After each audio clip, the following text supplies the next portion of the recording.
all right, party people. This is your man Griff. Whew. Y'all know how it is with me. I'm always just now getting home, just now getting set.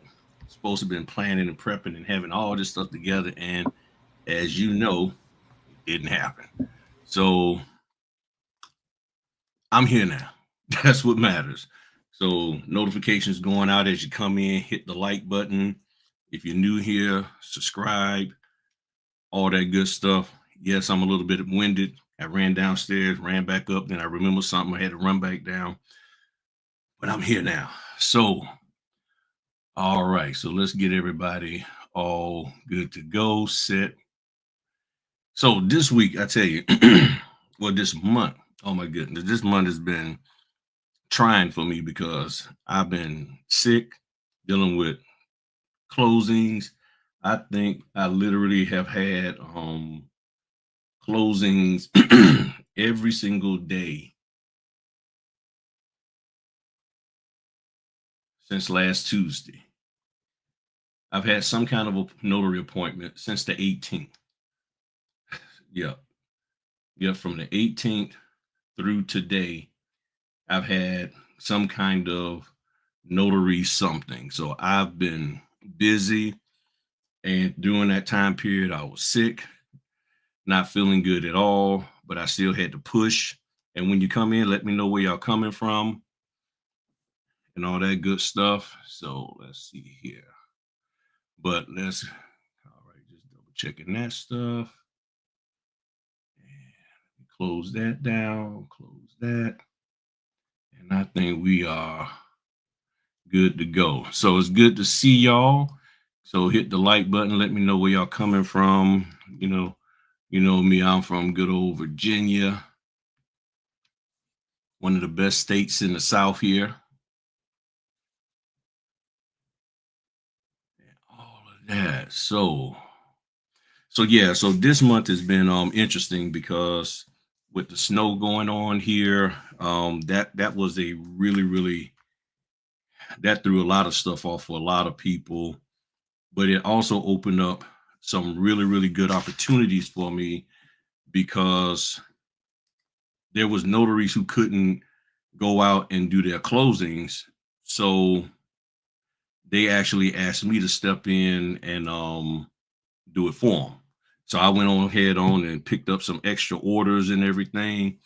And that was a benefit for me. It put me in a good spotlight for the company. So I'm excited about that. And that's what you got to do. You got to sometimes take advantage of opportunities when other notaries aren't able to hop out here, no matter what the reason why.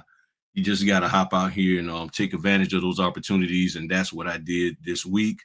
And I tell you, it was honestly, it was a blessing.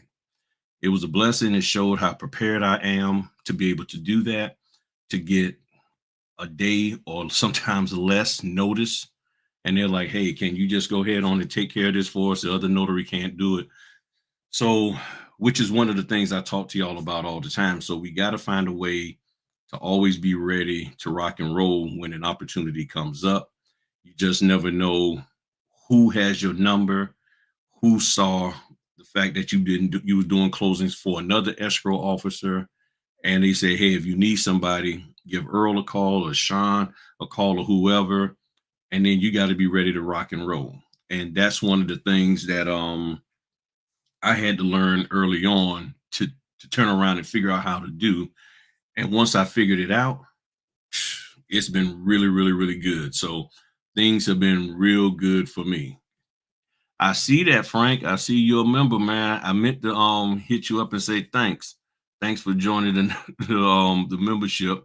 Greatly appreciated and all that good stuff. And my man Frank, he's been a faithful watcher from day one. So me and him talk from time to time, a couple of times a year, and we have really good conversations. So thank you, Frank, for all your support. Greatly appreciate you down there in Alabama and all that good stuff. So we're going to go ahead on and get started. I know it's a Friday night. A lot of people are trying to look at the games and all that stuff, but we're going to have this here discussion because me and this young lady was supposed to have been talking 2 weeks ago, and things just sort of just fell apart on my end.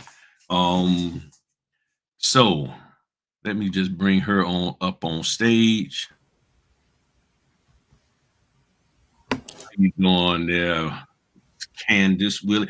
I told I wasn't gonna mess her name up, and I made sure I'm not gonna mess her name up.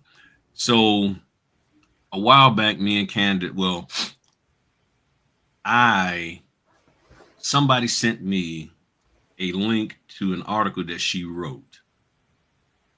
And when I read the article, I was like, okay, I like this. I was like, I'm impressed with this here. I like, And I did a video about it. It wasn't anything about her. It was just the points that she was making in there. And I was trying to time or reference them to things that I've said in this business about what we should be doing as notaries and what we shouldn't be doing for as things, making sure that we're following our state laws. And somehow she found out about the video and she gave me a call, and I ain't gonna lie, I was nervous. I said, I must be in trouble. I was like, I done got in trouble with this young lady. I said, and to be honest, I didn't even know who wrote the article. I don't, as I looked at the article, I was like, I think, yeah, it had down there and I saw it, but nothing clicked in my head like, oh, okay, Candice Willie. Okay. I was just more concerned about the fact of the good information that was in this here article. And I was like, man, this is on point.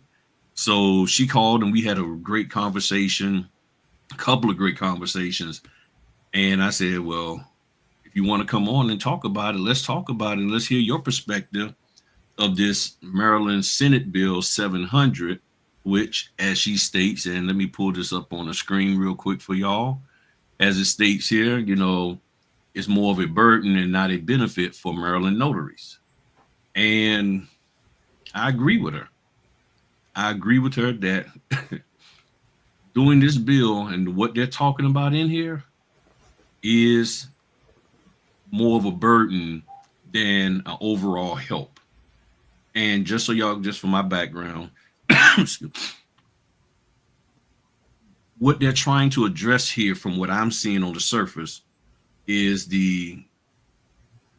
what they call the Americans with Disability Act, and trying to make sure that reasonable accommodations are given to people with disabilities.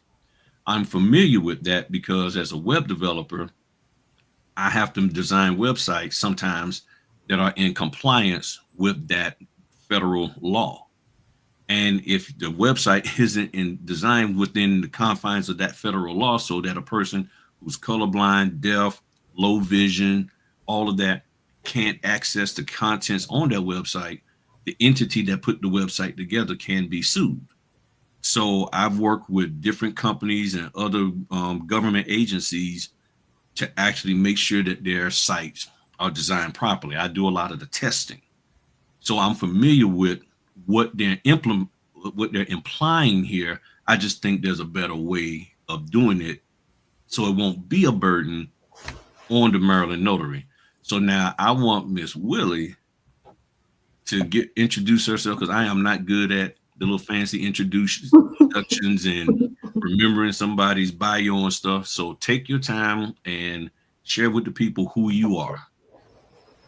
Good evening, everyone. I am Candice Willie. I am a Maryland Notary Public and also a Virginia Notary Public. And I hope everyone can hear me okay, because I know I can talk soft at times, and I would like to be able to project as loudly as I can. I have been a notary since 2020. I'm on my second commission now. Prior to these two commissions, I was commissioned roughly 15 years prior. Had no idea that the notary business was as in-depth as it has shown me to be. And I am the founder of Maryland Notaries in Action, also the founder of the Signature Pros, which is a parent company to Maryland Notaries in Action. And I can get into the reason why I decided to do that in a bit versus creating a nonprofit or an LLC, I started Maryland Notaries in Action informally back in June 2022 when I saw a regulation pop up on the Maryland Secretary of State's website about the increase in fees. And I thought that was interesting. There was a notification that was sent out in the same manner that the town hall meetings send out notifications. It just happened to appear on the Secretary of State's website. And I called a few other notaries, asked them, did they see the regulation posted? And they did. And that began a bigger conversation amongst a group of us Maryland notary publics here. And I thought to do something about that. And I started my research, figured out what I could do at that time, sharing information with the other notaries. We all brainstormed ideas on Clubhouse together. There was letters written, calls made, just whatever we could do at that moment to try to get other notaries and supporters involved in the regulation change at that time. And then in 2023, I formally trade named Maryland Notaries in Action when another regulation came out for the increase of fees. And this time we did a petition, got close to 600 signatures. All that information was curated and sent over to the Maryland Secretary of State office to be reviewed as one group public comment. We did encourage everyone to submit their individual public comments.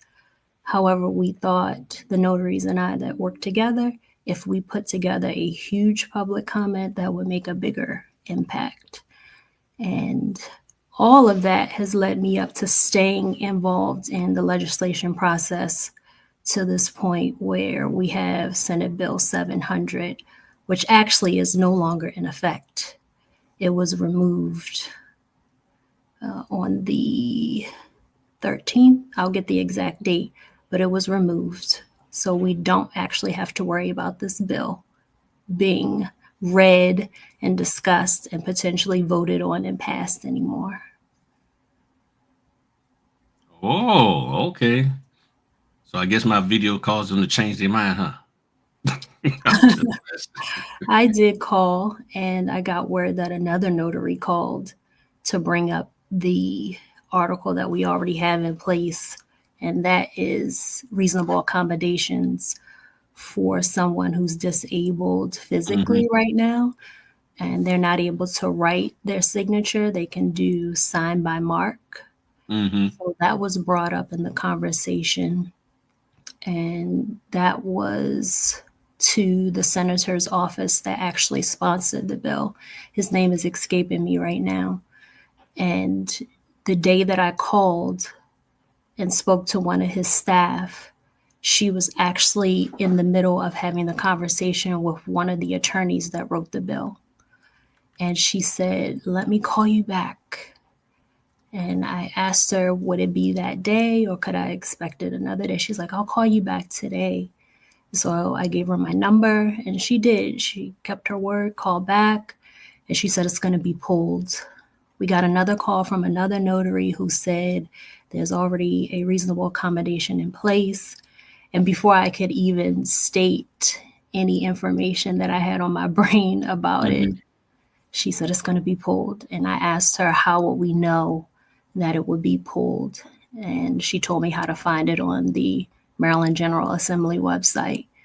Gotcha. So that day, before the day was over, it was strike through the bill. That is okay. That is excellent. That is excellent. So the conversation that me and her had, when she asked me, I guess, basically was like, why did I do the video? And the purpose of me really doing the video is that within the article that she wrote, which was very well put together, she pointed out some basic things that every notary should be aware of, which is there's certain things that we as notaries are not allowed to do. far as reading documents, explaining, trying to help them comprehend and understand. And I was like, what she is saying in this one article is what I've been saying for the last 3, 4 years on this channel when it comes to notaries getting into the business and getting all caught up into, well, I need to make sure I understand the documents. I need to make sure I know what these documents are saying. And I'm like, why? What is it that you're going to say that is in line with your state guidelines about the documents? And they're like, well, I just feel more comfortable if I understand what they're going to be reading and what they're signing. Why do you need to be comfortable with what somebody else decided to sign 4 months ago and they just happen to meet you on today? They put this deal together 4 months ago, 6 months ago. If it's new construction, might even been a year ago. And now you're going to take the responsibility of saying, well, before I do this closing, I need to make sure I understand what they are getting into. Okay, if you don't like what they're getting into, what are you going to do about it? How are you going to sit there and tell them, I don't know, if I was you, I wouldn't do this. Your notary career is over. So you have people training notaries and telling them they need to have a better understanding of the documents so that they can guide them and articulate things or just point to stuff. And I'm like, but isn't that the job of the person who they're going into contract with, which is the lender and the people loaning, that's loaning them the money? Shouldn't they be willing to help the person that's signing this contract understand it? That's typically the way business works. You don't have some random person that is selected via a text message come in and take the responsibility. And that's basically what she was saying in her article, is that the notaries have a specific role to play.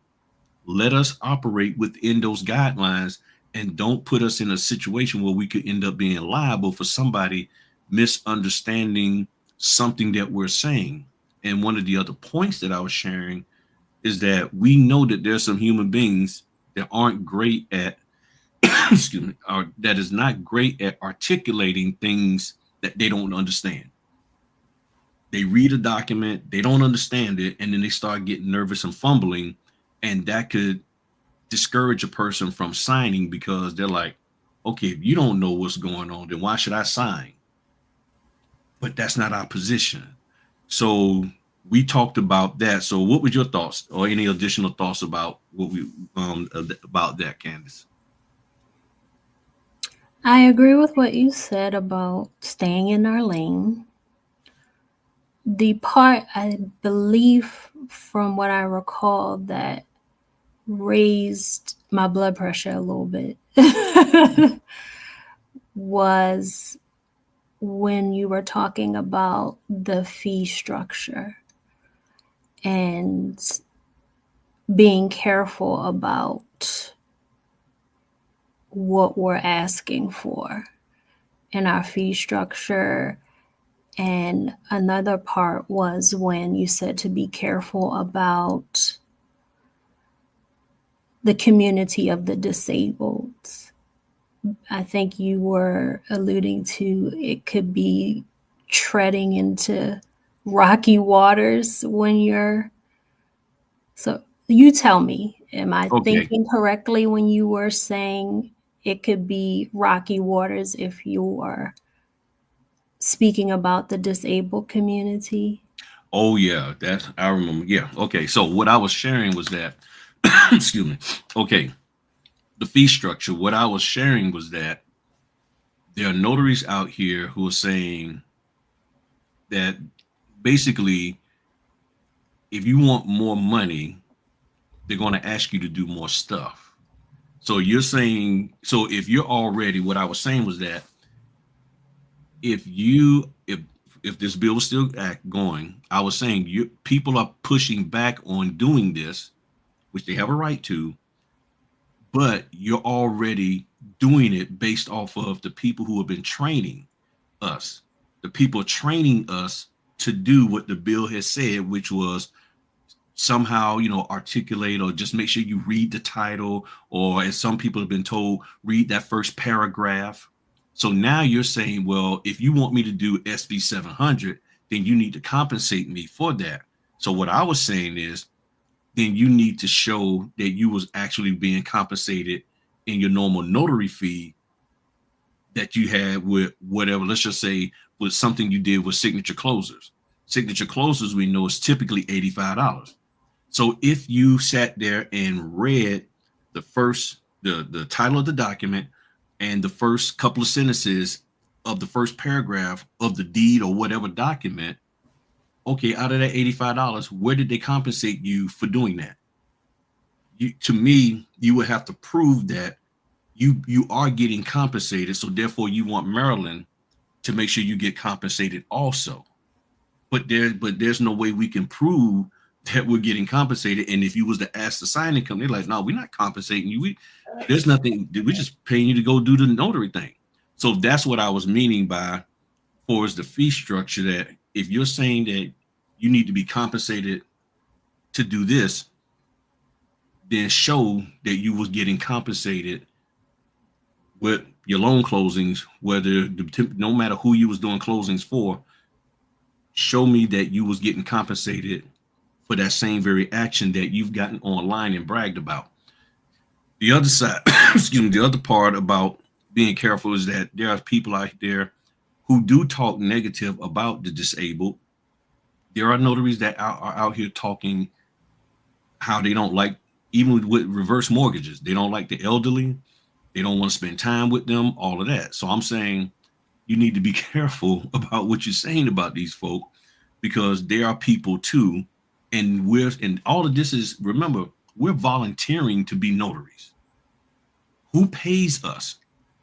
The general public or an entity such as Signature Closers, Villa Title. The state isn't paying us. The state, we volunteered to do this on behalf of the state. The state has not said, okay, we want notary people to become notaries so they can be six-figure notaries.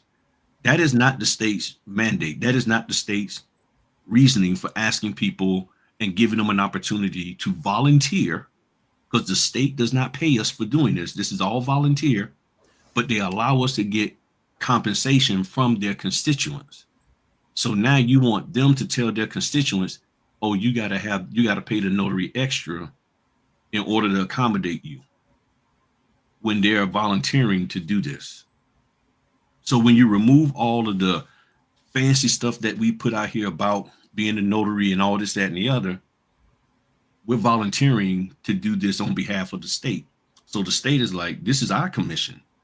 This isn't any of the trainers' commission. This isn't any of the signing companies' commissions, title company, or lender. This is the state of Maryland, Virginia, whoever. This is our commission. So what's your problem? Because we can pull your commission.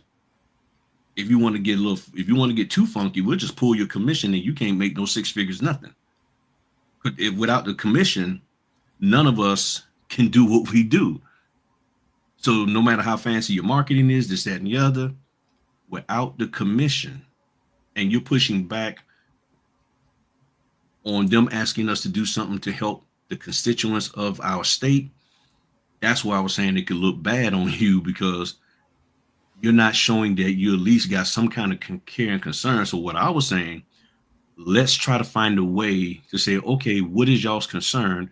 And let's come up with a plan that we can find a way to accommodate them if possible, or let's show that there are accommodations and make sure that they're educated on that. And then how do we get those people in that community to know and understand, which means the lender and anybody who's creating a document should be aware of those accommodations that are already in Maryland law. That's what I was sharing. Okay. I did put in alternatives in the article on other assistance that could be used to assist anyone who's visually impaired. I do have that in the article. Got you. Right. And I saw that. And having a conversation, not with you, but with another colleague after this, she made a very good point. She said, if anyone should be arranging for accommodations, it's all the people that you just named, escrow, title, Mm-hmm. attorney, to make sure that that individual understands everything before they are even presented in front of us, Correct. which I agree with. Mm-hmm. Yes, and that's the point that I was making. So all I was trying to say is nothing wrong with being upset, expressing ourselves, but now how do we get the powers to be to understand there's a better way of doing it so that there's no undue burden.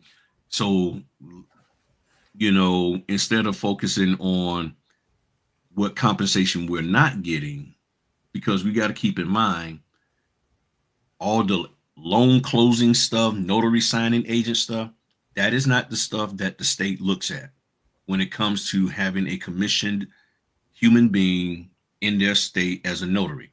They don't care about snap docs, signing order, none of the trainers. They don't care about them.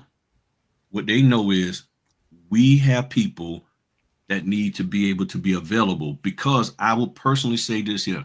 I can't prove it, but I would not be surprised that if there were notaries who probably flat out refuse to do notarizations for somebody who was disabled Mm-hmm. or And made that them could be feel really less than. discrimination. Hmm? That can be discrimination. Correct. So if you have a bunch of notaries in the business, a bunch of people that are notaries only for the glitz and glam, money, money, money aspect of the business, and they don't understand the human element, that it's a community thing that we're really doing. When somebody contacts them and says, I have this notarization, and they go meet them wherever, and that person is disabled and they're having a hard time writing, and that person is not a patient person anyway, that's a recipe for disaster. And there are people that's in this business that are not patient. Heck, they can't be patient at a closing. The closings ain't moving fast enough. That's why they couldn't taking shortcuts. I'm not gonna give them the documents. I'll email you the documents later, but you're supposed to have printed them. I ain't got time for that because that costs me too much money. So when you have people like that in this industry, and then you start asking them to do stuff for the general public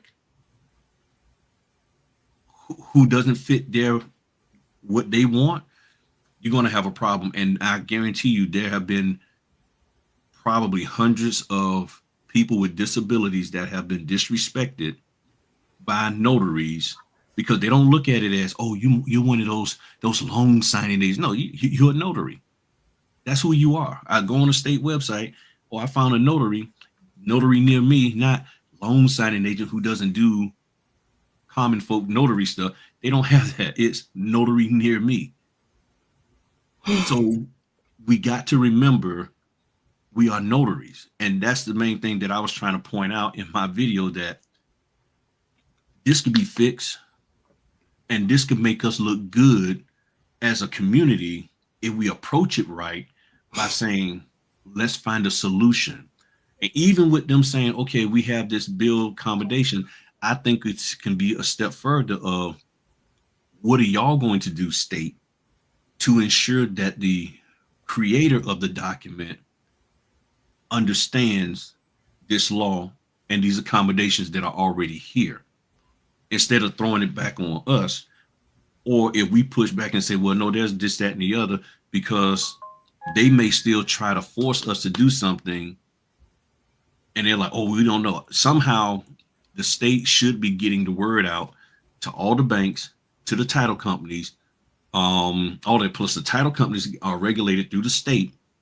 So through the TIP and through your Maryland Land Title Association and all of them, this information is what needs to get pushed through. So organizations such as yours and others, I think, could come together and find a way to make sure that at every single meeting, that information is put out there somehow, some way, that the leadership of the Maryland Land Title Association put that on the agenda to make sure that, hey, y'all, if you have people with disabilities, here's the accommodations. That's the kind of training that should be happening.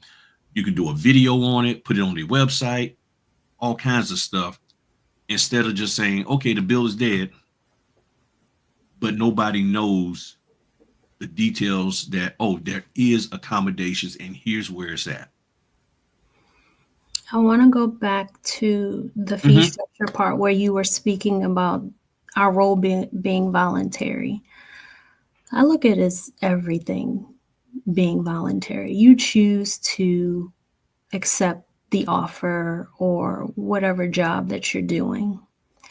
However, we don't get an offer to be a notary. We do go to apply online, we Mm-hmm. get screened, approved, we get sworn in. However, that doesn't mean we have to be quiet about things when they don't fit the scope of our responsibility or they're doing things arbitrarily and not really thinking them through and just passing the responsibility onto a notary.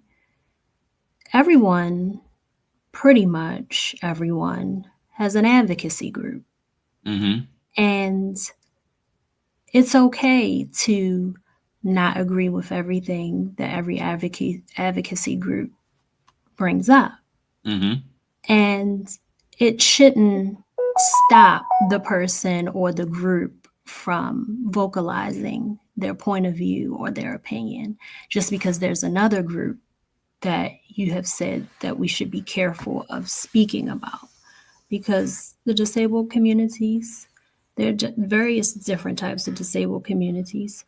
They have their groups and they're going to advocate for themselves.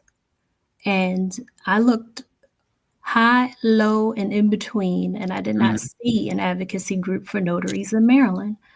Now I've come across others, California, New York, Georgia. There are a handful of them that I found, but in Maryland there wasn't one. And since I am currently in this role and I feel like there's something that needs to be said, I'm going to say it. And if someone agrees, disagrees, we can have a very casual adult conversation about it, just like how I called you and said, I heard, saw your YouTube video. I would like to have a conversation. And Mm-hmm. we did. Very kind towards each other, very respectful. I don't feel like we had any Mm-mm. problems conversing over this. No. So it's okay to not always be on the same page, but I don't believe that it's okay to just sit in your hands and not say anything at all. Realtors have their association, and I'll say Maryland Land Title is an association. Correct. So in Maryland, we don't report to them as title insurance producers. We fall under the Maryland Insurance Administration Mm-hmm. with our title insurance producer, independent contractor. You have to add that in piece on there because there's Right. a difference between an independent contractor and then just a title insurance producer.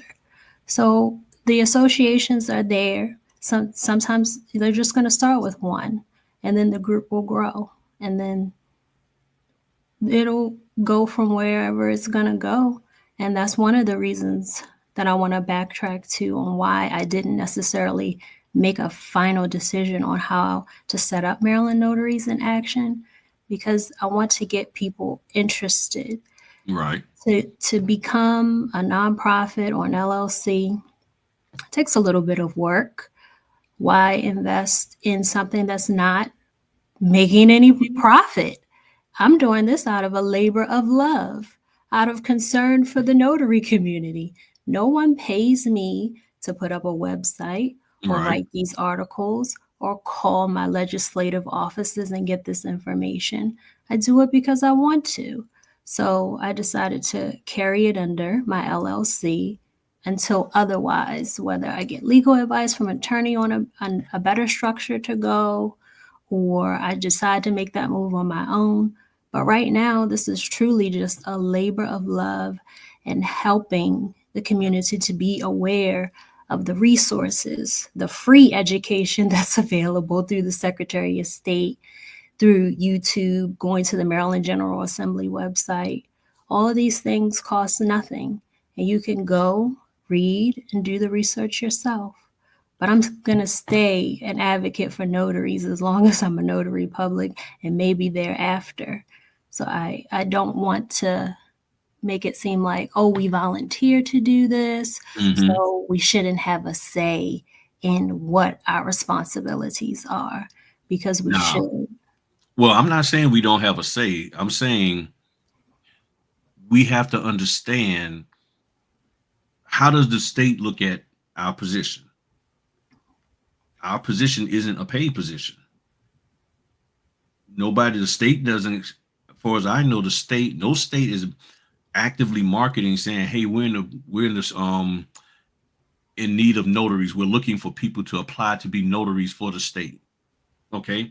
So somewhere along the line, we heard about being a notary and we applied. Basically, we are volunteering. That's what I'm talking about. We're volunteering to do this on behalf of the state to assist them in preventing fraud.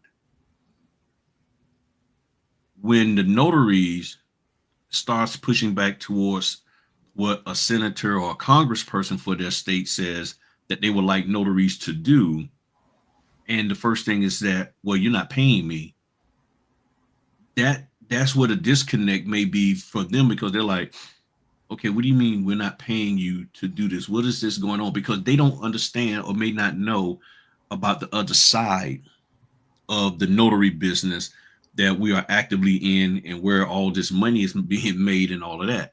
So what I was sharing was that before we start telling them, pushing back about what we're not getting financially compensated to do, you got to make sure you understand how they view our position, because again, it belongs to the state. I'm not saying we don't advocate. I'm just saying we have to be careful on how we say things, because if the view is, oh, all you care about is money, well, okay, we just pull your commission, because that's not our view right here. As the congressman, that is not my view. Worried about how much money you get to make by helping out one of my constituents. I'm in office because they elected me here. I'm here working on their behalf to find a way to accommodate them. If I'm a congressman in District 4 and I got 35% of the people who voted me in are disabled and this, that, and the other, I need to find a way to accommodate them. And the people who have volunteered to be a notary, and not saying that because you volunteer, you don't have a right to say something. We just have to be careful of the way we're saying it and the way they're going to perceive what we're saying. It's like, okay, where is this coming from? Did you not understand what the position entails? And a lot of people don't understand what the position entails. They're just looking at it from the standpoint of being a notary signing agent, getting a tip license, getting paid $150 a pop for notarization, doing apostille, dot, dot, dot. Nothing wrong with that. And That's the that's where the point that I was education making. comes into the Mhm. senators and the And delegates, not just the notary community. We have to educate the senators and the delegates and the attorneys and the title companies, because I hear you often say on your show about title companies, signing services, asking you to do things that's not in the rule book. So correct. it's about educating those groups as well and having Right. really in-depth conversations with them and coming to a middle ground. If if we're not saying anything, they're not going to know what we do. Correct. I'm not saying we don't say anything. I'm just saying, if somebody said, hey, can you take care of this here? Well, how much you gonna pay me? And a lot of notaries are out there, that's the first thing come out of their mouth is, well, if you ain't paying me, then I ain't doing it. Or if somebody does come and ask them for a notarization or help, the first things a lot of notaries like, oh, well, that ain't enough money. You ain't paying me enough. Or you're saying, well, how much is gonna be? Well, I have to charge you a convenience fee. And I'm like, okay, I'm just need you to do one notarization. Well, you want me to get up out of my warm and comfy house and drive over to you. You see what I'm saying? This is a conversation that I've been told that notaries get here in Virginia when they're at a rehab facility for one signature. The lady was trying to charge them $400 to do signature, one signature with two witnesses, one stamp, $400. And they're like, well, I'm coming to you, and I'm making it convenient for you. And because I'm making it convenient for you, you need to compensate me, because without me making it convenient for you, you wouldn't get this done. And now you're guilt tripping the person and making them feel like they have no other obligation or choice but to pay you $400. And it's like, that's the other side. So when you have somebody who has that mentality, and now you're talking about, which is now defunct, the SB 700. Oh no, I ain't doing that. No, you can't pay me enough to do that. But how does the state looks at the role? When did the state say you can charge a convenience fee? I think some states do say that, not all. So that's the other side of the house. Notaries got to start operating within the confines of their state law. So as we are trying to educate the companies about certain things, we have to make sure we understand what we can and can't do, and what we can and cannot charge, and make sure that we're doing things right. And that's the part that is missing, because there are people out there who are teaching that. In Maryland, I hear it all. Maryland and Georgia, the two places I hear about convenience fees, and, well, you want me to get up out of my house. That's where I came with the concept of, you volunteered. Nobody asked you to be a notary. Just because you saw some slick person on YouTube or TikTok bragging about all the money they making, you said, oh, I can do that. So you went and became a notary. And now when somebody asks you and they need your help, you're like, oh, no. How dare you asking me to come out into these weathers of coldness for this here small peasant amount of dollars you want to pay me? No, be gone with you. Be gone with you. I'm holding back my laugh. I have a very loud laugh, and it's hurting me not to. But that's what I keep hearing people like, no, go, unlock your wheelchair and be gone there. Get on. And I'm sitting there and I'm like, so when I heard these things, Candice, I had to just start asking myself, is that the way we supposed to be? And I was like, no. And even with asking for a higher notary fee, that doesn't come from the state approves it, but it's the constituents who pays it. So even if we say, yeah, we want $50, if the state of Maryland is not paying us, we don't submit an invoice to the state of Maryland saying, hey, I did 250 notarizations this month, pay me my money. We don't do that.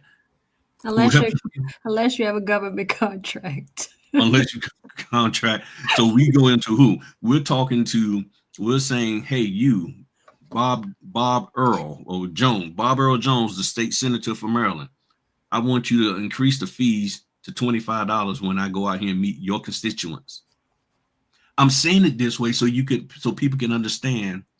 We're asking people who've been voted in to pass a law for their people to pay more money to us.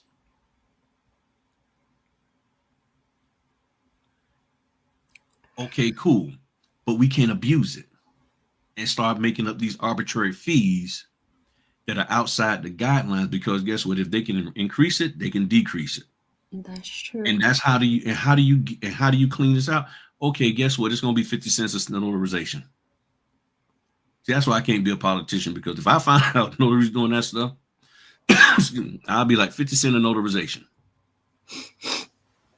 50 cents for the first one, 1 cent for each additional one.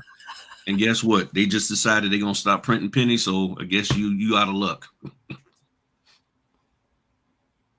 But I just know that if we don't start doing things right, somebody's going to get wind of and be like, you know what? We need to get these suckers in check. We need to get them in check. How about this? Start putting shorter terms on your notarization. Start making it even harder to get notarized, or better yet, start putting out public service announcements to the people in the state of Maryland or Virginia, wherever. Hey, if you are being overcharged or feel that you've been overcharged by a notary, call this hotline 1-800 get that daggone notary, and have them call that and call this hotline and give us the date and time and this, that, and the other. And then you're going to have people setting notaries up. Yeah, I got this thing. Da, da, da. Oh, sure, I'll come to you. Yeah, $400, please. And then as soon as you walk out, it's almost like catch a predator, catch a notary. And notary go outside and be like, yeah, Chris Hansen. Yeah, this is Chris Hansen. Why did you charge them $400 for half a notarization? And But you some didn't of even the use the right notary for responsibility is Hmm? got to be put on the consumer. I'm not saying it's right for what example you given about the $400, but some of the responsibility has to be put on the consumer. They But they don't don't have know. to accept that. They can ask another and another and another until they get But if they're another price that's feasible for them to work with. now anybody in the chat, people who looking, I know I get a lot of notarization because I don't do a lot on Google. If you Google notary near me, I'm gonna be probably last. Mm-hmm. I get selected because they tell me the 4 notaries that they called prior to calling me Mm-hmm. was all charging them $150 to $400. So when you have this goes into a whole nother thing. This is why notaries are so big on getting on new notaries and telling them, don't charge these fees. This is what you need to charge, because the older notaries want to keep their fees up here. If you charge the right reasonable fee, you're going to undercut them. That's just a part of competition. So the consumer, if they're in a pressure situation, they're not as educated or savvy or understand. They don't even know. Some of these people are like, I don't even know what a notary is. I just know I need to get this power of attorney done so I can get so I can sign the papers off to admit Fred into this rehab center. And it has to be done today before close of business, before the director of the nursing home leaves. And then every notary I call is talking about $400, and we don't have $400. And nobody can. So they call me and I say, no problem. And then I get there and I literally a lot of times do the stuff for free, because when I see the situation at hand and I'm like, okay, yeah, we need to do this for free because y'all are really, really, really hurting, you know. But but that part is like, nope, you're gonna pay me this money. So some consumers don't know how to decipher that, because you can think of any friend of yours. Who do you know within your friendship circle that has gotten a notarization done within the last 3 months? It's not a whole lot. Mm-hmm.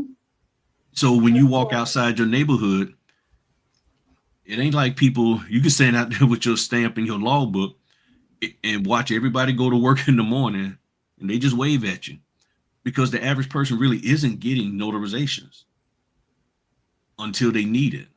Mm-hmm. So they're not thinking about it. So when you got stress, you got somebody sick, dying.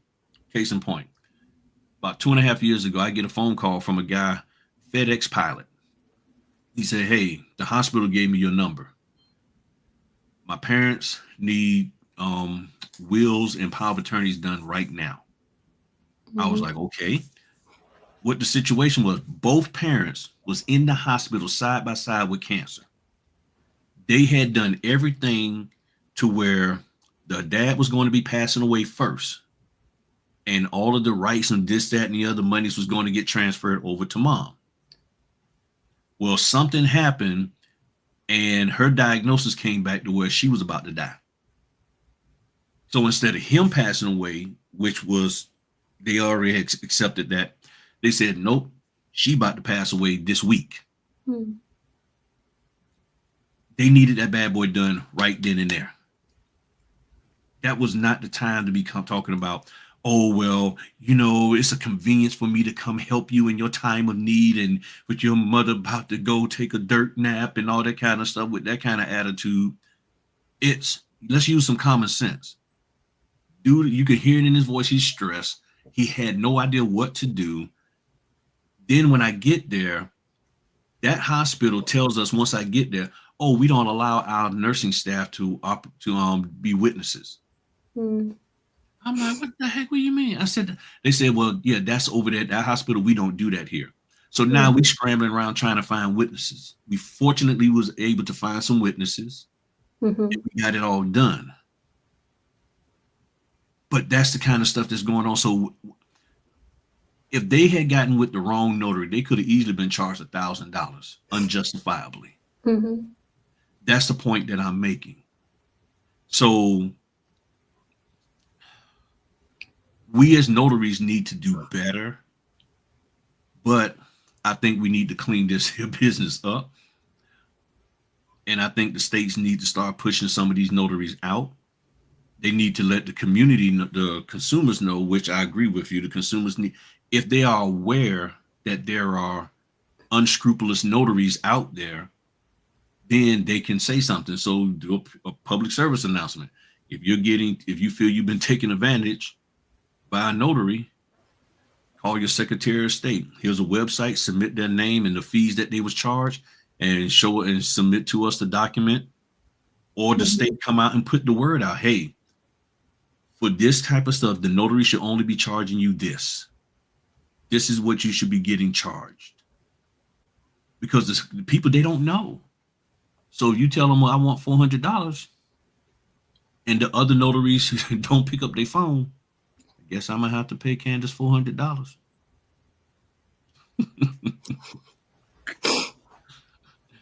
Well, you're not gonna not hear me talk about fee increases. Oh, that's fine. We're I'm at fine with fee we're currently increases. at $8 per notarial act, and majority of our neighboring states are at 10. And Virginia's at 10. Yeah, we just moved to 10 from 5. And I'm fine with the fees increases. My big thing is whether you getting $1 or $80, are you doing the notarizations correctly? Let me If you're take not, that back. hmm? Majority of our states are not at 10. The majority of our states that are neighboring Maryland Hmm. are allowed to set their own fees that are agreeable with the consumer. We are the only state that does not have that privilege Well, to we set don't have it. You that. can just we can set the travel fee. That's what I mean, the Okay. travel fee. Yeah. If I said something wrong, I apologize, but Yeah. it's the travel fee. All the Mhm. neighboring states can set travel fees as long as it's agreeable with the consumer, Mhm. but Maryland cannot, Mm. which is it's odd and it's frustrating because Maryland, just because you're driving, it may say 8 miles. Traffic could take you 45 minutes to drive 8 to 10 miles. And we're going to have to do the current IRS rate and then the highest that we can add on as the travel is $5. Mhm. So you could technically spend an hour and a half, and I have Mhm.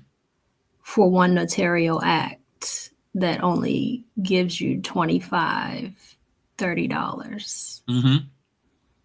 So that part I don't agree with the travel, specifically with this is not my concern, but a lot of notaries do have gas vehicles. Mhm. And no, I agree. I Gas agree is with you. high on and it's just odd to me that the neighboring states can And I've been told by our Secretary of State that they try to regulate according to what the neighboring states are doing. And in this case, they haven't moved the fee structure for travel. So I'm wondering, is there a concern that there will be abuse by the Maryland notaries? They'll overcharge the people I to haven't asked travel? that. And when I say the Secretary of State, I have not had a personal conversation Hmm. with the Secretary of State for Maryland, Susan Lee. I speak to her office staff.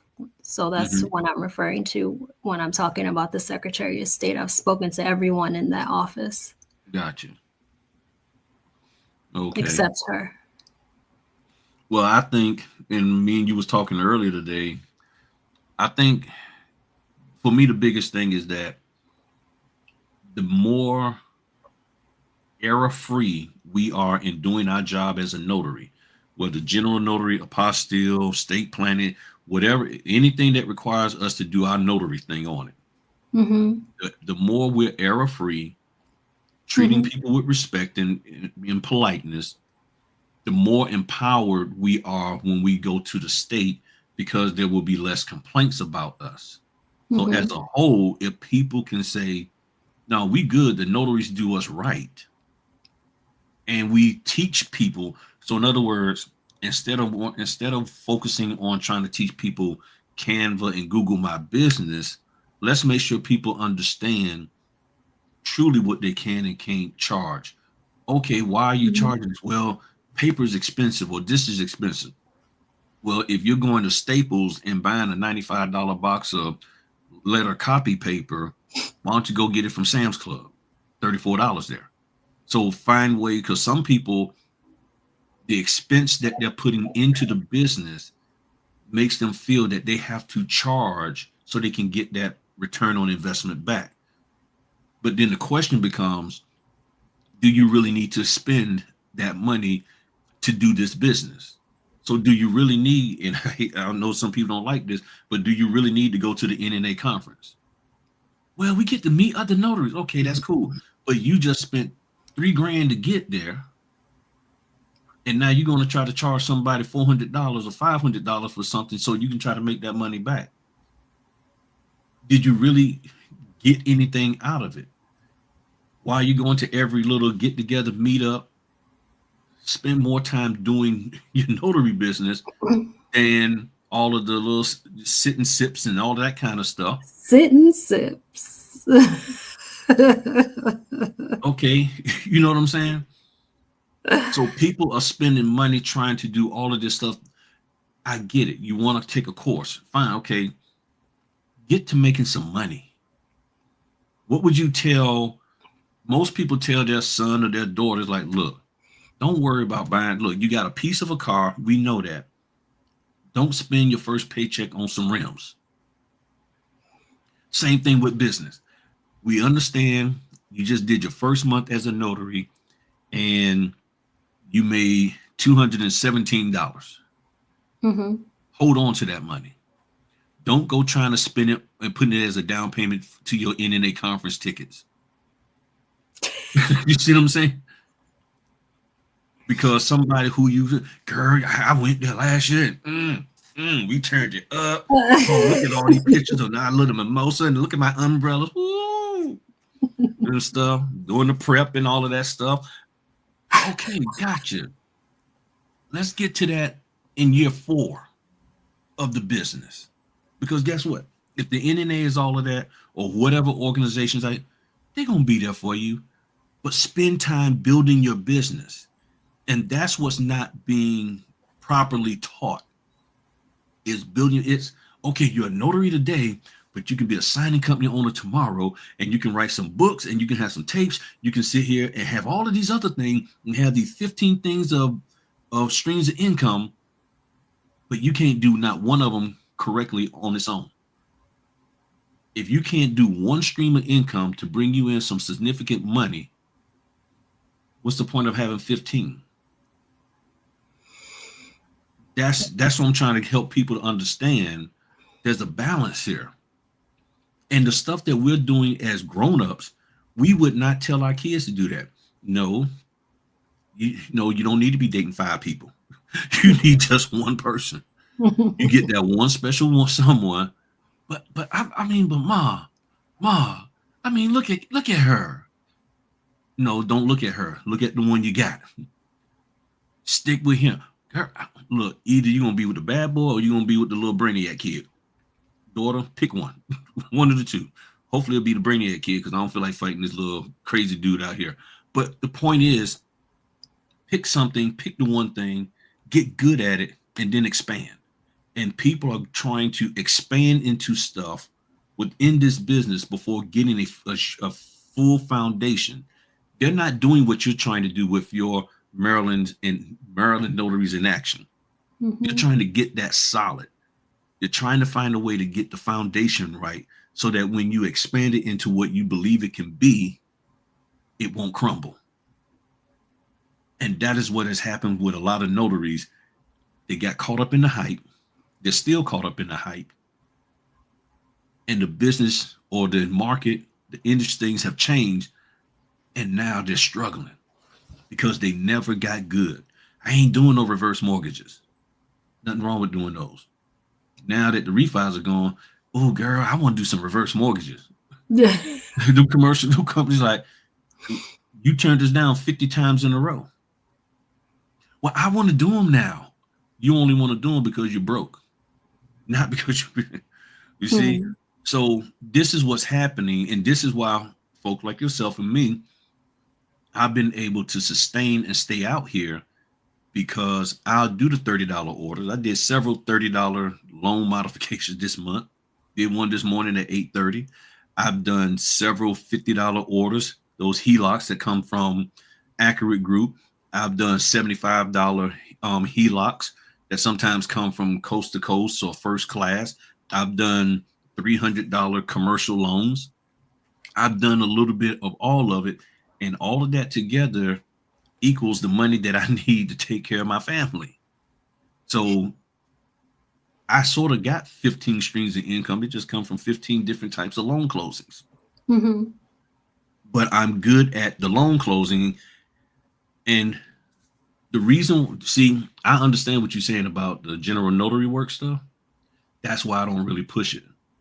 Because I've been there where it's like, okay, I'm sitting in this hospital for an hour and a half waiting for people to come. I told them they need IDs. I told them to have witnesses.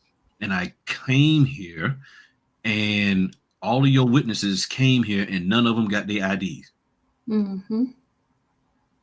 Yes. I only do the general notary stuff if I absolutely have to. So that's why I push so hard for myself. In other words, I'd rather do a $30 loan modification that I can get done in 10 minutes instead of sitting in a hospital for an hour or even double the fee for double.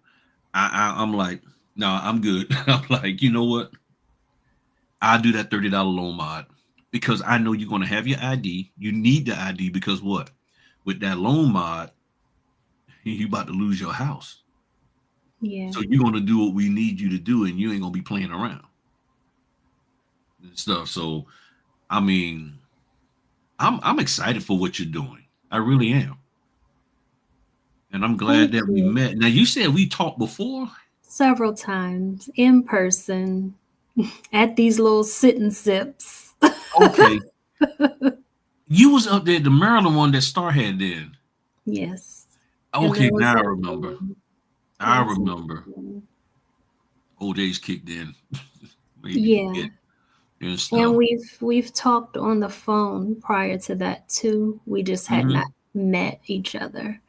I was watching one of your YouTube shows and you give your phone number out and I called and asked you a question. I can't remember what it was, but you spent quality time on the phone answering the question for me. Well, I want everybody to succeed.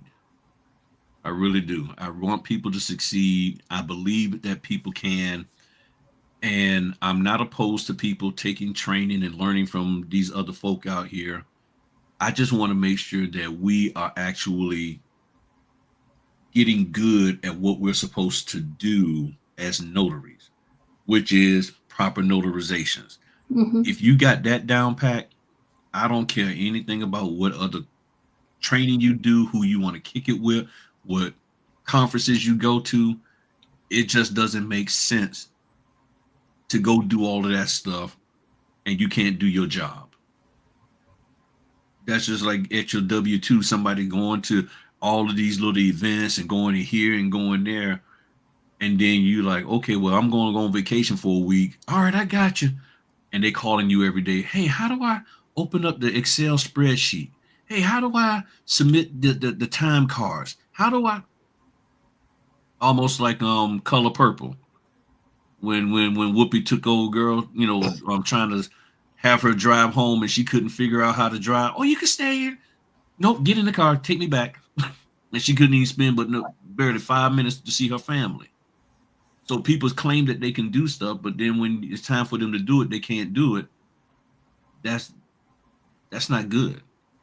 And there's a lot of notaries out here who can't do their job as a notary, but they can draw up a nice Canva thing. They can get all kind of reviews on their Google My Business, take all these pictures with keys and big wood stamps and all of that. But how many of those closings that you did that you took all these pictures for had to go get redone by another notary because you messed up? And me, you talked about the people who keep putting pictures of notarial statements up online. How do I fill this out? Yeah. I can't have confidence in you doing that. And y'all need to stop that because signing companies are actually in some of these Facebook groups spying on y'all doing that. And you wondering why I don't get any phone calls no more? Because they saw what you did with their client.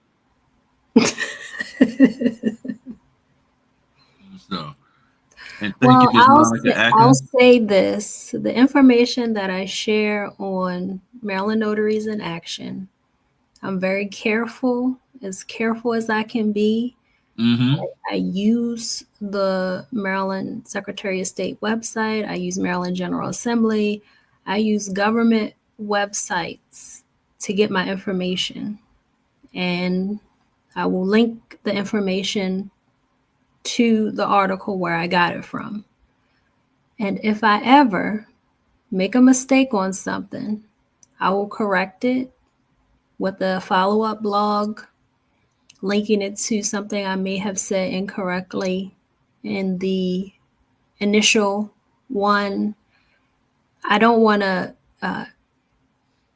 try to cover anything up because I want to be as transparent as possible. There was one blog that I had about journal record keeping, and I made a mistake. And the mistake came because the information that I received from the Office of the Secretary of State wasn't clear. So I went back, corrected it, put up a new blog. So I do my best with the assistance that I have. I have a virtual admin who helps me, and I do bounce some ideas off of some other notaries who have been supportive of Maryland Notaries in Action to get the correct information to the Maryland notary community. I don't want to be responsible for anyone getting anything wrong. But I always put on there, double check my resources. The resources will be in the blog or wherever on the website so that people can double check and make sure that the information that is being put out is accurate. I try not to use anything but official government sources because I know that that's what's governing us. Mm-hmm. Now, what would be some practical, based on the time that you've been a notary, what would be practical advice that you would give to a new notary, irregardless of what state they are in, for us getting started with this business? You take your handbook, you open it up, you sit down with a pen and paper, and you read that thing line by line. Any definition you don't understand, any section you don't understand, you write that information down on that piece of paper and you pick up your computer, your laptop, get in front of your computer, you email your Secretary of State what you don't understand about it. You may not get a response that day, maybe 2, 3, 4 days later, but ask them first. And if you are a member of an association, you can follow up with an email to them as well. Compare it to what your Secretary of State says. But I don't have a membership to any other organization other than Maryland Notaries in Action at this point. And the Secretary of State is my go-to.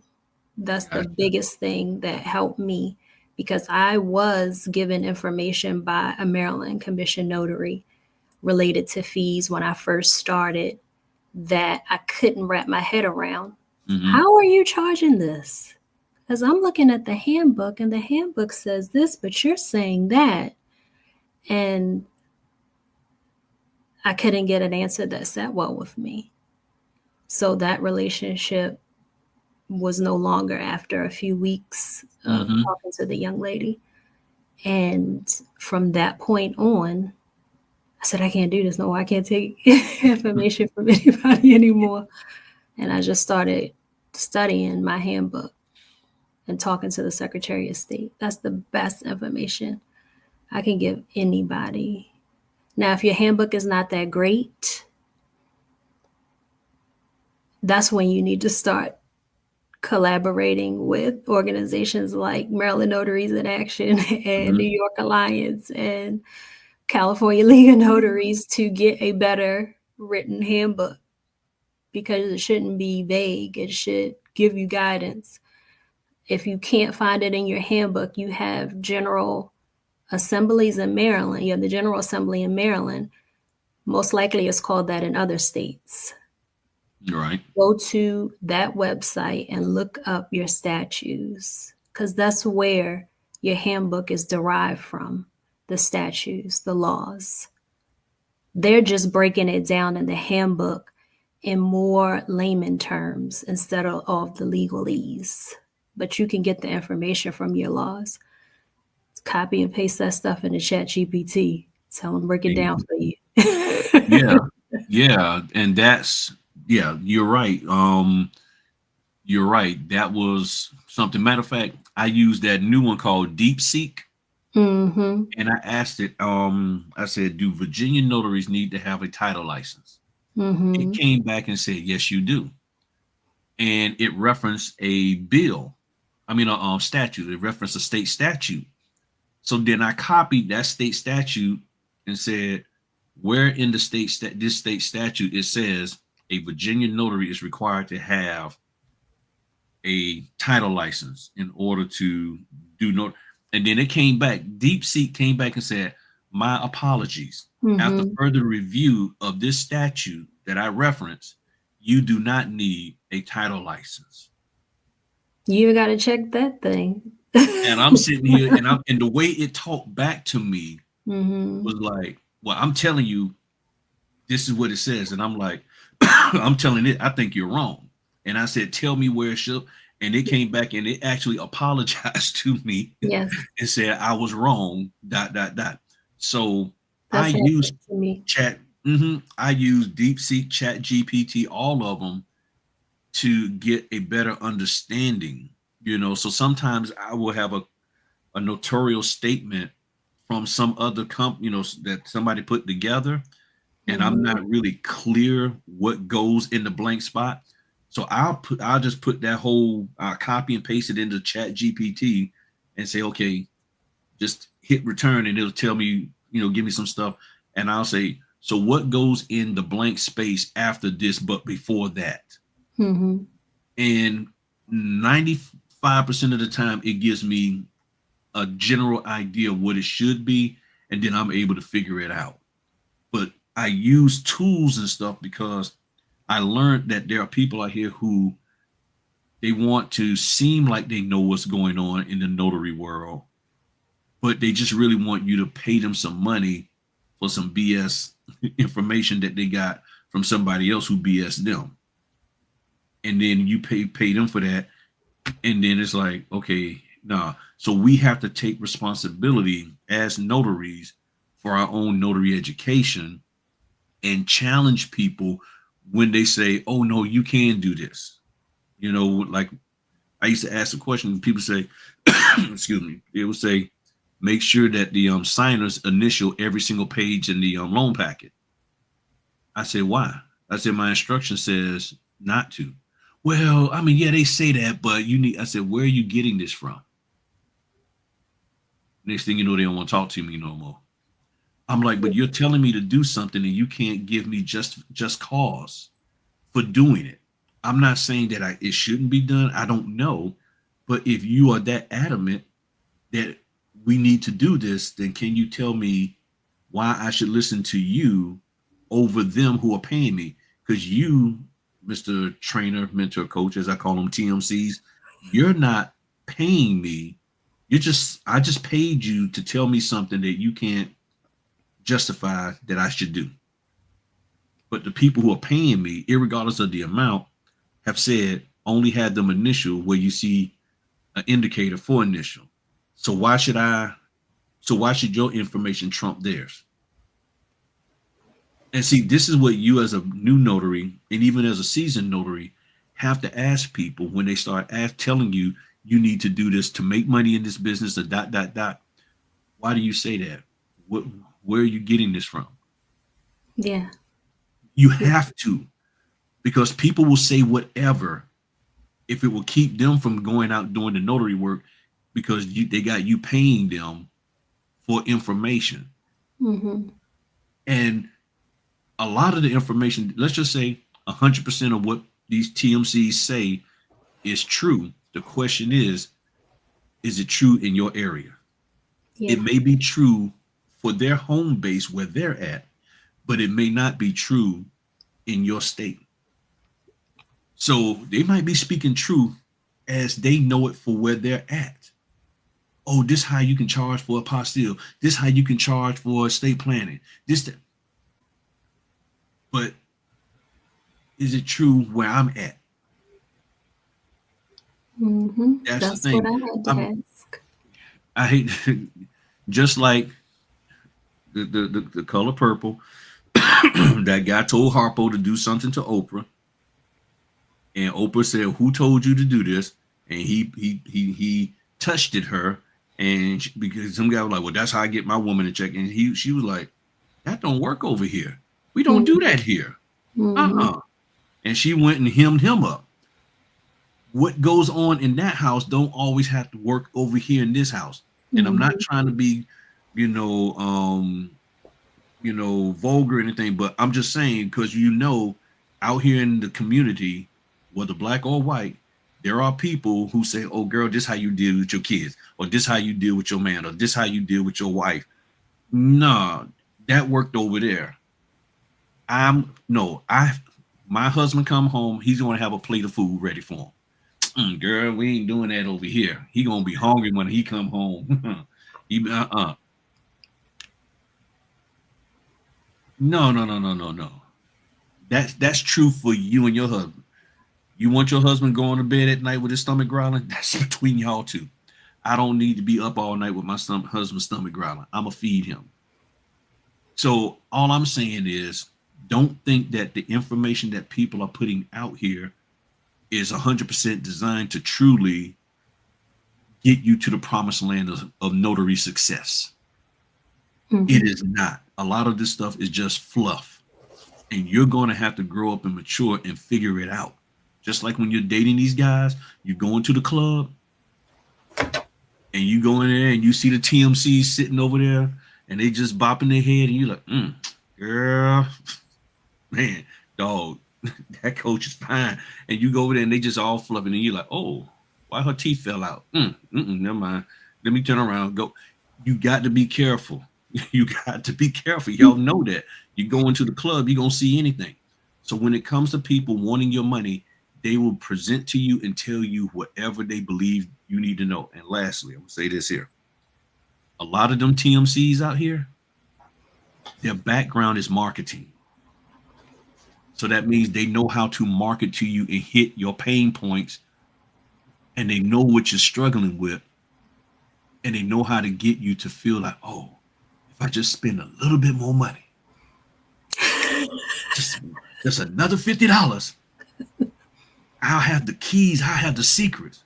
Okay, well, 15 minutes after you get off of that Zoom with them, and that, guess what? They having another one telling the people, telling 15, 20 other people in your area those same secrets that you just learned. So there's no exclusivity. And some people are, well, I just want to, there's no exclusivity. Everybody's learning the same thing, learning the same way to do Google My Business, same way to do Canva. If you want some exclusivity, get with Maryland Notaries in Action. She'll teach you how to exclusively be the best notary you can in the state of Maryland. That's the truth, because she's a quality individual and she knows what she's talking about, and she'll be able to point you in the correct direction. Thank you. I appreciate that. No. I mean, I am thoroughly blessed and impressed by you because you're top notch. You're top notch. You called me. You're like, okay, Griff. And I was like, uh-oh. I was like, I got to listen to Miss Candice. And I appreciate you. I really do. I appreciate you. And you're going to do fine with your organization and everything. So if there's anything that I ever can do to help contribute, just let me know and I'll be more than happy to help out. Thank you. Thank you for allowing me to come here and state my piece of opinion. Oh no, this is a blessing. I love this. I love this. So is there anything else you want to share with the people before we close out? Listen to what Mr. Griff said. That's the best thing I can say. He has a heart for this. I feel it resonating through when I'm watching him on his replays. He really cares about making sure that people do things correctly. Mm-hmm. I definitely get that. And I'm one to want to do things correctly because I don't want nothing coming back on me saying that I did something I wasn't supposed to be doing. Mm-hmm. So take your time.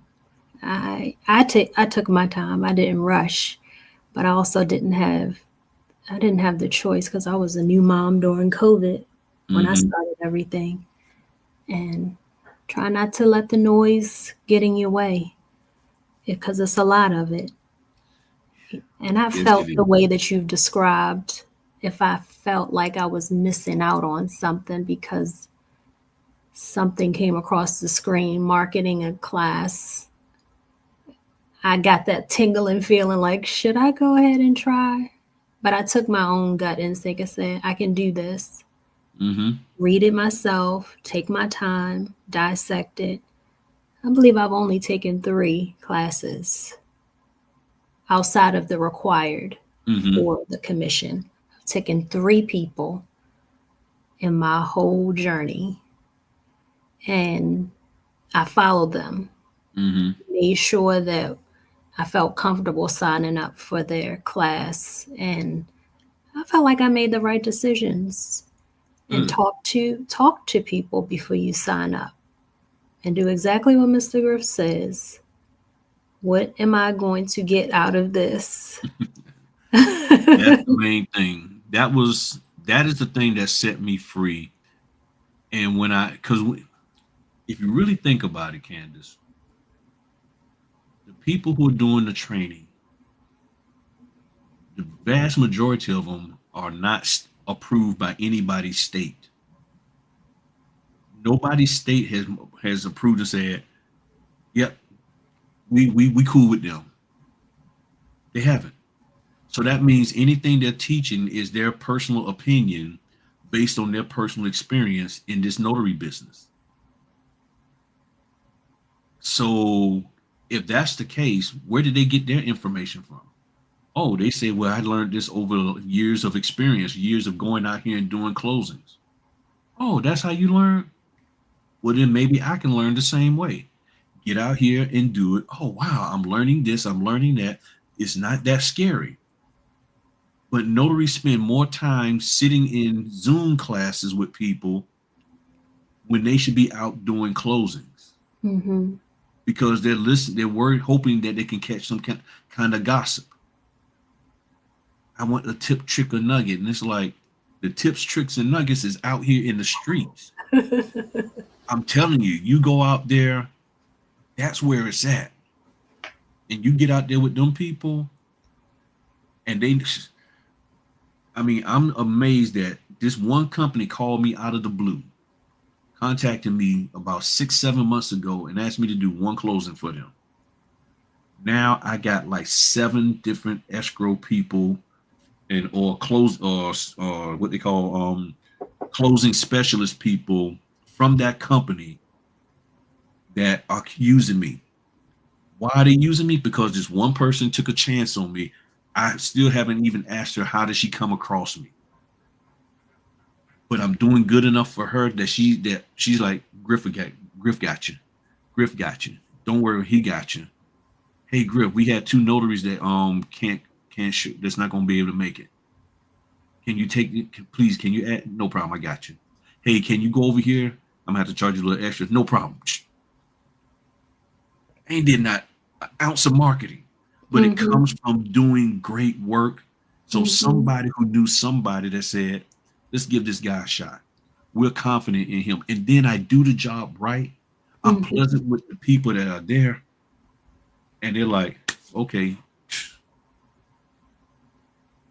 Mm-hmm. And that's what happened today. They called me up and said, hey, yesterday, can you squeeze one in at 4:30 on Friday?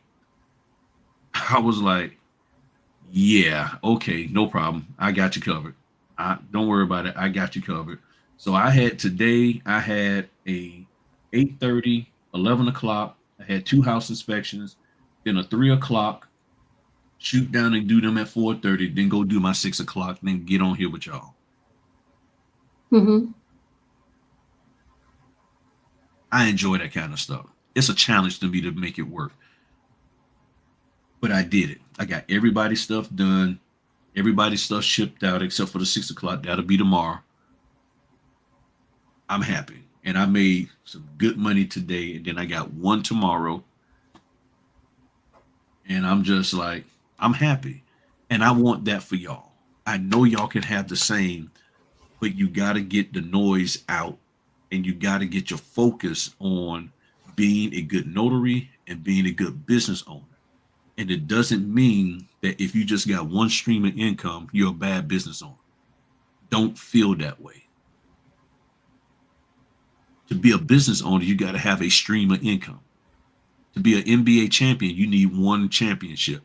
To be a Super Bowl champion, Mm-hmm. NFL champion, you got to have at least one championship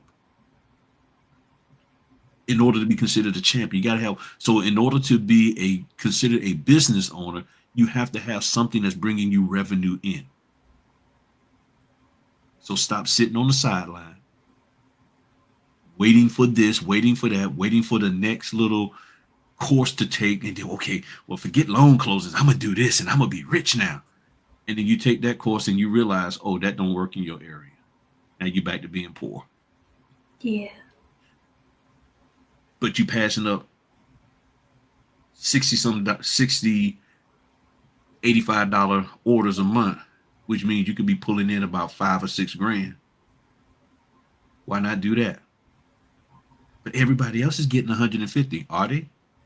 That's what they say. But where's the proof? Stop Mm-hmm. believing everything you hear out there. Just like you tell your sons and daughters. Just because your friends say they don't study, don't mean you don't study. They studying, and that's why you failing and they passing. But they said they don't study. Stop believing a lie. Well, them notaries said they don't take anything less than 150.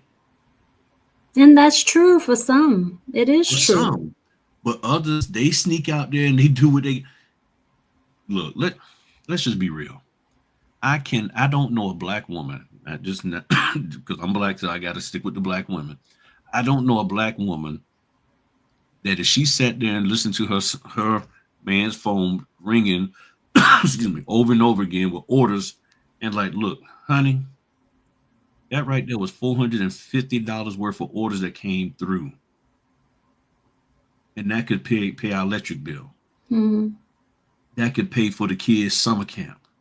Well, babe, I would take it, but at $85 a pop, I'm worth more than that.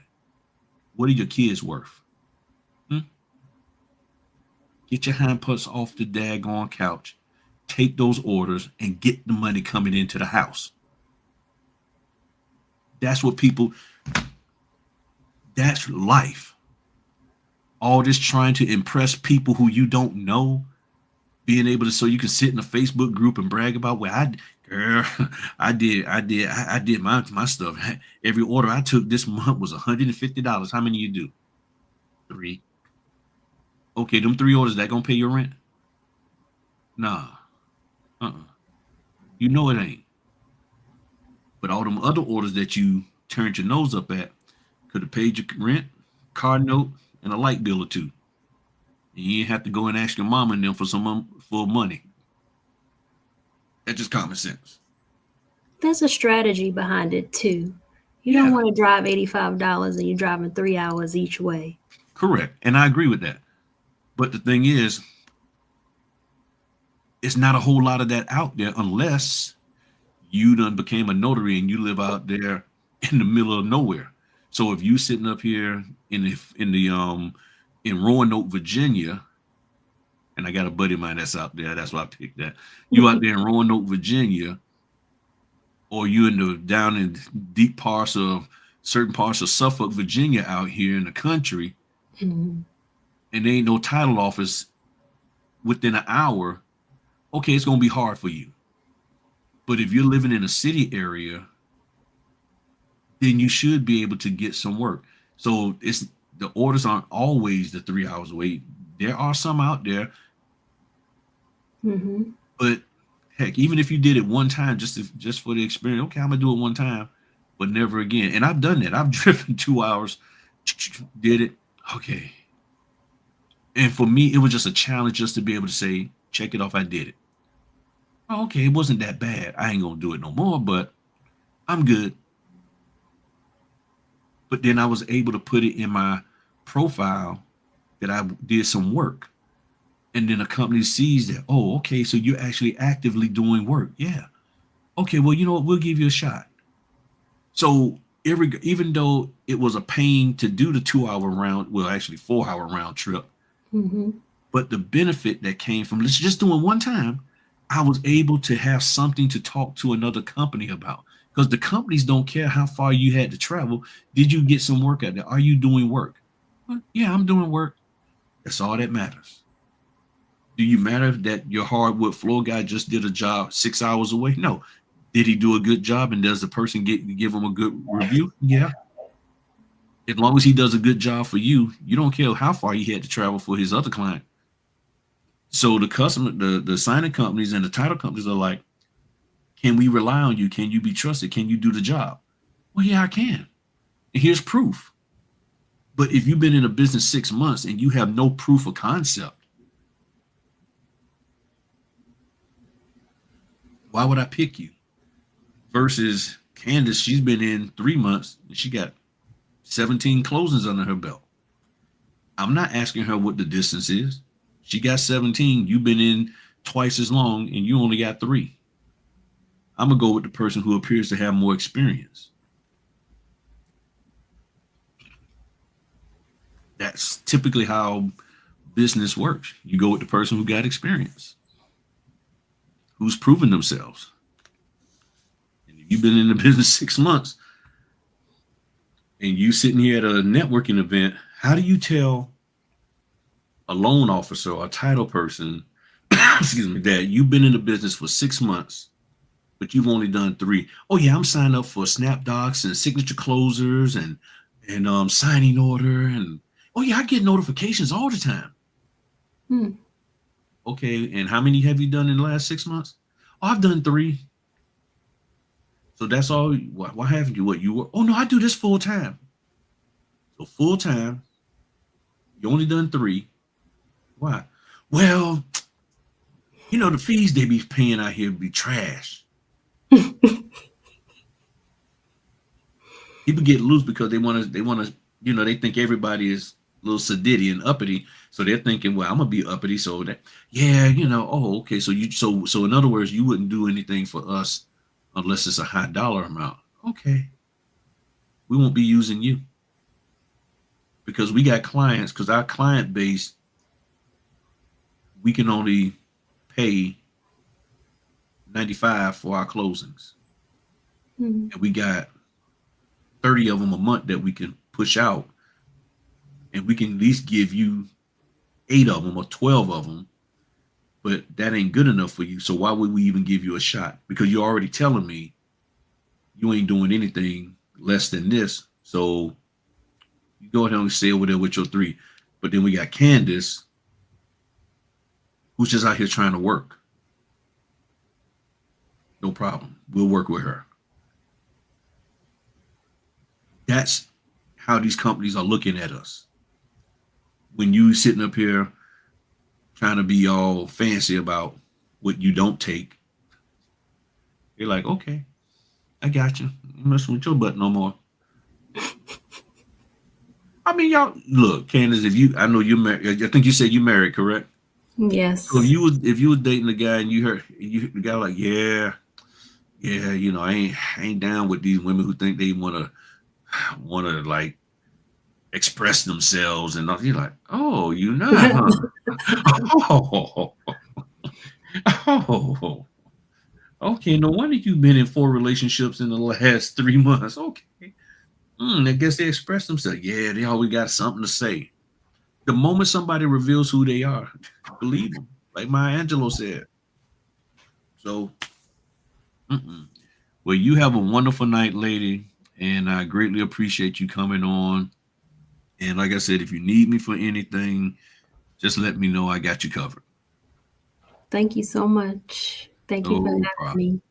No problem. Well, you tell your family and tell your husband I said thank you for sharing you with us tonight over here on the Party People on our Fritter Friday. So tell him I said I greatly appreciate him giving you some, not that he wouldn't, but just, taking, allowing you to spend some time here with us. I will do that. All right. You have a good one. Thank you very much, lady. All right. Take care. Yep.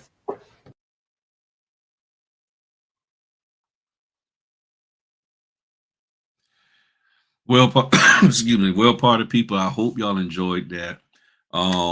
Just a conversation about the notary business. Nothing super fancy, but I just wanted to share that with y'all. Wonderful lady, Maryland's Notaries in Action. You get a chance, go over there, take a look at her website. And if you're a Maryland notary, reach out to her. She's doing some amazing work over there. So let's keep going. Let's keep doing what we need to do in this notary business so that we can take care of our family, because it's all about making money to take care of our family and not just spending money unjustifiably because somebody said, take this course and you'll get rich. You got to make sure that you're committed to doing so. So if you take a course, 6 months later, you ain't done nothing with it, either it's the course is trash or you're not doing what you should be doing. And before you take another course, evaluate yourself. Ask yourself, I done took 3 courses. Why haven't I done anything with that? What is the problem? It's either me or it's either the fact that this here material didn't really empower me to go out here and be great. It's one of the two.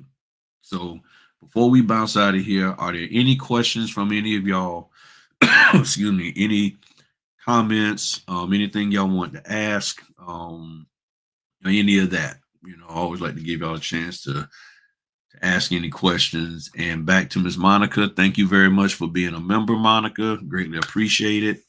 Yeah, I'm gonna be sending out a link in a little bit to the members. Try to get together and do a Zoom class and all that. But so we can chop it up and everything, because I couldn't because I was sick the other week. So nobody got anything else? No questions, no comments, no concerns. So if all hearts and minds are clear, we're gonna call it a night. So I greatly appreciate each and every one of you. Keep doing what you're doing, and I'll see y'all soon. All right. Talk to y'all later. Peace.